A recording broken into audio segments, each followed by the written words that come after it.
leaders, planners, architects and engineers, manufacturers and builders, manufacturers and suppliers, builders and end users. In other words, GeoStream is a catalyst, and that is one of their branding.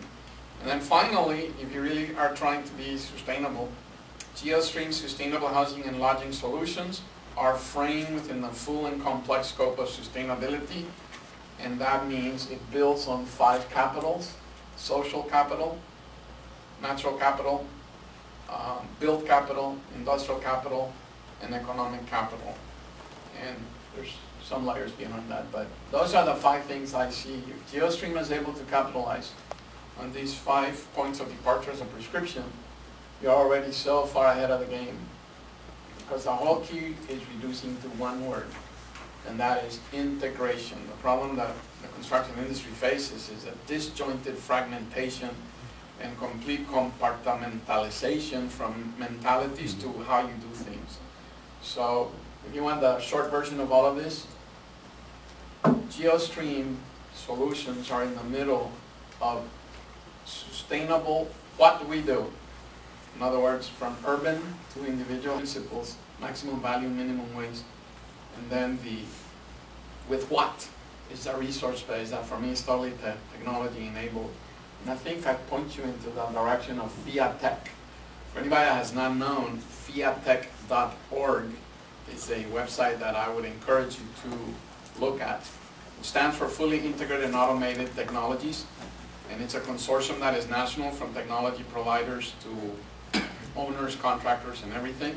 They have never had a focus on residential. I'm on that board of directors, and I'm already got their permission to use all their capital technology roadmap and apply it to an industry that nobody wants to look at. But for me, it's the most important one of all. Without us, we have serious social problems. And in every country in the world, housing is a political platform, it's an economic platform, it's an economic development platform. So all those elements come together. So GeoStream will be known as a transformative agent for social evolution and development. Period. Brian, you got a lot of work to do. Hey, that's why we got everybody here. Do you need some more ink? Remember that picture? I have one on page 20 already. I don't know if I can read what I wrote. The thing is that the American dream still is to own a home. So instead of giving them an option which you can afford, give them something they want. And I think that that's really what we're just a community going, we can't handle one more trailer. Like, honestly, no one wants to live here, and that's why. You know, can you help us with a more attractive, more desirable, you know, and if you can do that while doing all of those things, you get somebody who's proud of what they've earned or been given, or however this ends up being. And I think that, well, it's very simple, it's extremely important. Can I make a comment on that? Because I think that hits it right on the nail. No, I'm really serious. It hits it right on the nail. If GeoStream alters the business model of housing, I mean, when you buy a computer, what can you do today? So, and then another thing I wrote down was, you know, going green. A lot of people like to say they're going green. A lot of people hate to say it. It's become a political issue, in my opinion. It's either you're going green or I don't want to be green. Well, what I wanted to hopefully go to is it's not about here's what I'm doing, here's how I'm living, but it's actually saving me and my family money, or whatever I'm doing. It's offering me sustainability and affordability. I'm saving on my utility bills. I'm saving on this. That's what I want GeoStream to be. It's not a political statement, but it's more of a lifestyle, a living statement of saving money, I guess. Living smart. Living smart, living better. So then the term was, that instead of going green, is in 5 years people were saying go GeoStream, not go green. Sure. Write that one down. Trying to write it over. Good thing he's filming it. Right. I'm looking around, I'm a token senior citizen. I think I am. The token. That's brought in from my age group. Interesting. I've been thinking that I'm kind of blown away with some of the ideas that are being thrown out here, but I want to, you know, moving into senior citizen, I'm doing this year. I'm 65, so this is it. No. Yeah. Tell me it looks good. It is good. He does, I know his kid, so he does look good. But being able to downsize, you know, from, I mean, somebody said transforming a while ago. Being able to as you move through different age groups, your needs and wants are changed.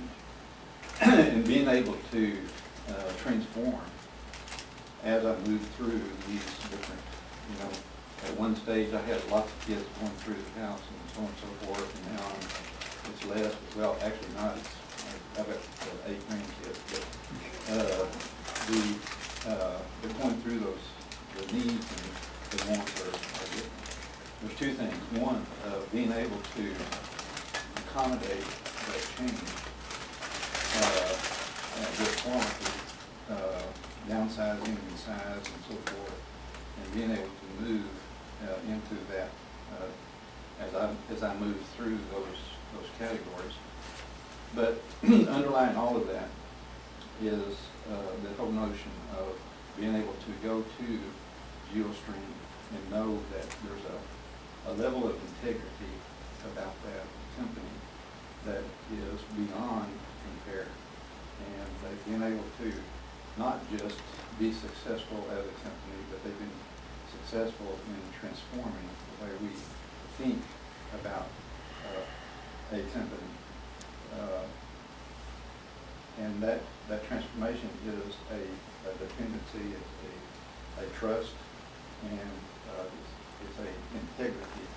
I think if GeoStream could go in and help communities identify what the problems that they have are, and then provide a solution, help them provide a solution to it, and so that's really how you do community. I was thinking about the number of networks I would like to see built over. Going to absorb. There's a couple things you need. One is you need a community to put it in. Because I can tell you that most of the master plan communities are not going to allow this type of product that you're describing. Which means that you're going to be relying on owners to buy property, or you're going to be planning a community where these things will go. And now that is where you have community development, you have community development grants, you have tax credits, you have jobs. I can tell you right now today, if we had 100,000 of these things sitting up, coming out of the factory floor this week, and 100,000 buyers, and a premium product. It works and you love it. It works and I love it. Yeah, it works and you love it, right. That's one type of modular product. The other one's PC, you know. I mean, you know, any 16-year-old kid with a screwdriver can take these things apart. One of them really ironically is sold as the proletarian's tool, and the other is sort of the stodgy elitist tool. But the actual reality is that one is the elitist tool because you buy it as it is and you can't modify it much, and the other is really kind of the proletarian, you know, take it apart, slap it back together, you can hold it together, duct tape, you know, to run for a long time. Not as well as a Mac, you know, but it gets the job done. So I think we have I hear people talking about 2 different applications of this product. Then the last note I'll leave you with, and I'll come back to this urban model. And Chris, you know, I can tell you this, that someone's already studied downtown Bryan, and they've already identified that, you know, they can easily build 142 units, and we're ready to do it. For those of you that are wondering why retail comes last, well, retail requires density. You either have to have parking, or you have to have pedestrian traffic on the sidewalk. He holds retail. Modular construction, every single person wants something different. And they're putting in a $30, $50, $100, $200,000 plus investment. Every person wants the wall another inch over here, this over here. It made me want to basically abandon a lot of the ideas of the modularity concept. So what it really boils down to is in the concepting of these buildings is, again, we go back to the Scion, the skin technologies, to where you get some